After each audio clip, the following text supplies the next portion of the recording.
Claudine, yo si Joy de las Peñas, di mi uban, si Rosalie, taki kami ara para pregunta kwanto mga question regarding the mga taxes el cosa ta colecta el de ustedes barangay. So, el una, pregunta lang yung yo si cosa bagay el mga taxes ta colecta ustedes aquí. Actually, taxes mo may kami gusto kolekta sa Maria.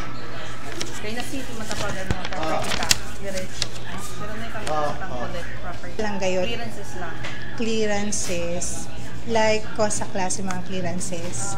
For employment, for business permit, renewal. Okay.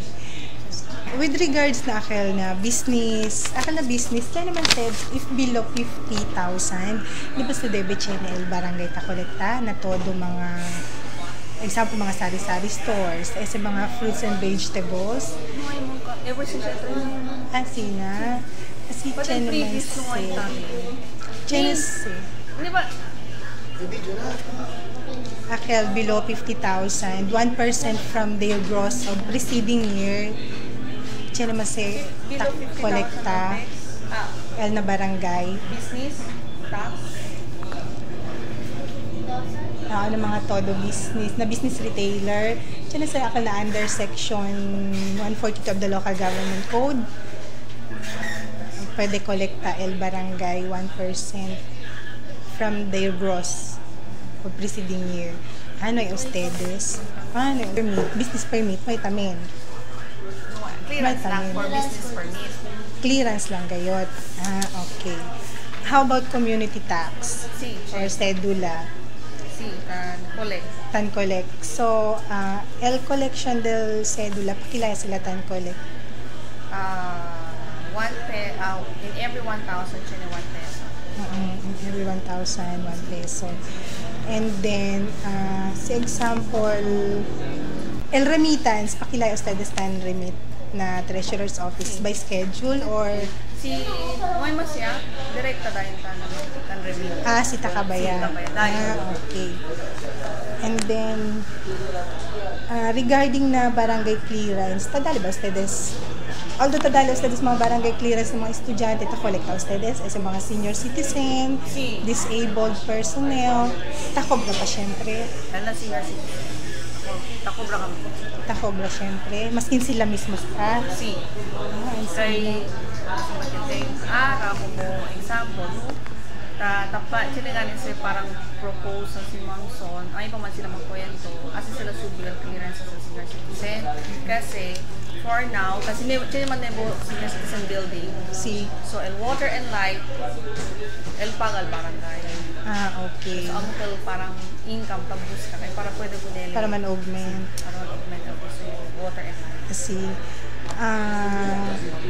regarding pa syempre ng barangay clearance, employment, postal, BIR, CHENEP for proper identification.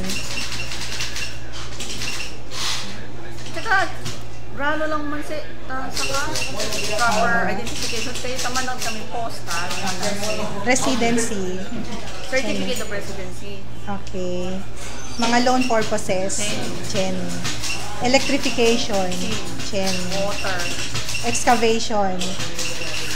Excavation mo, no? CHEN. Lang ngayon. Renewal of business permit. CHEN. Water, CHEN tamin. Renewal of tricycle franchise. CHEN tamin. So, kwan lang nuay el proper identification. So, na employment, residency, todo. Clearance gayon. Clearance for employment, postal, senior citizen, loan, 20 se todo. 20. Del tricycle, 75. Renewal business, 75.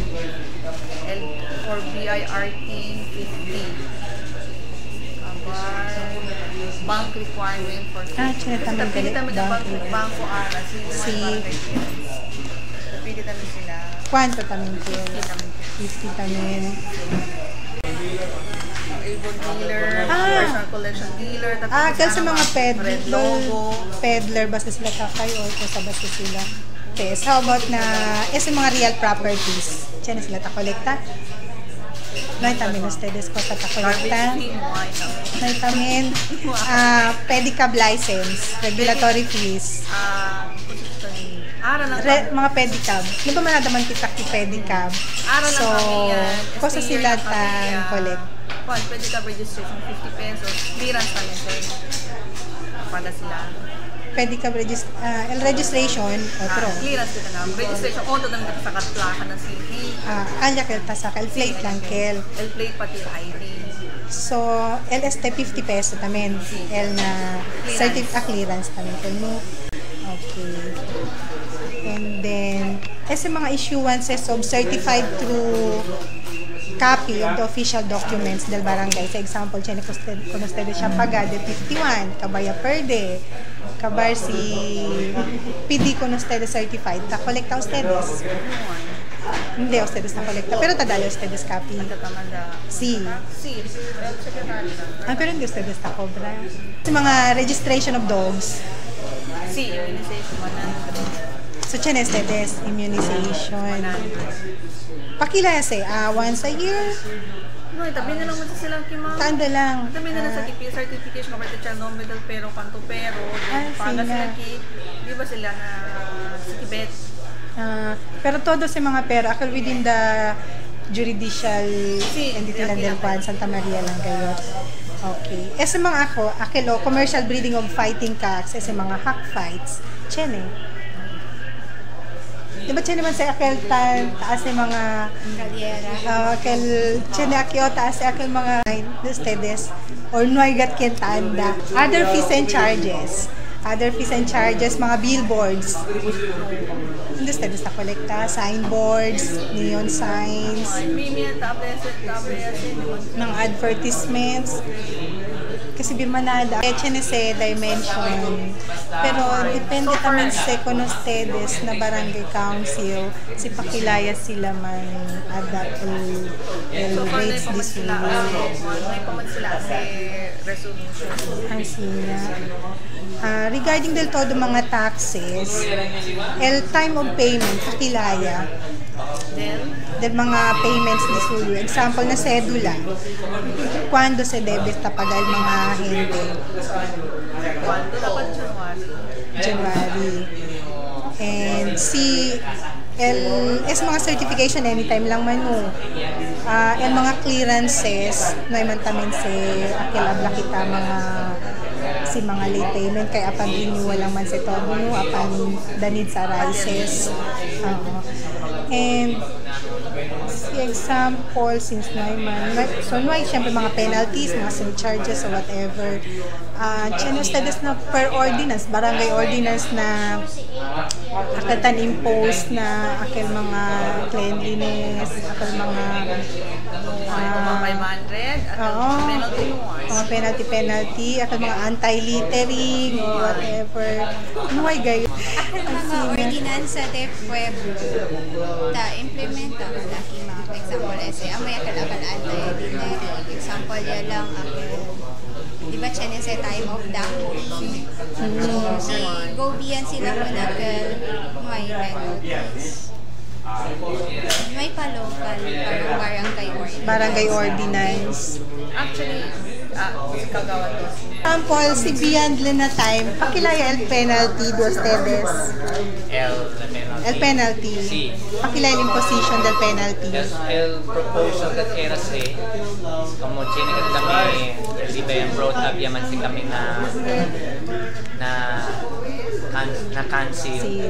Tiene kami sanitary and others compliance order. So meaning, kumaigwan ba sa mga TOP? Si. By bracket sa bracket A regarding waste and bracket B pedicab ay yung mga presidente ng Association of Pedicab.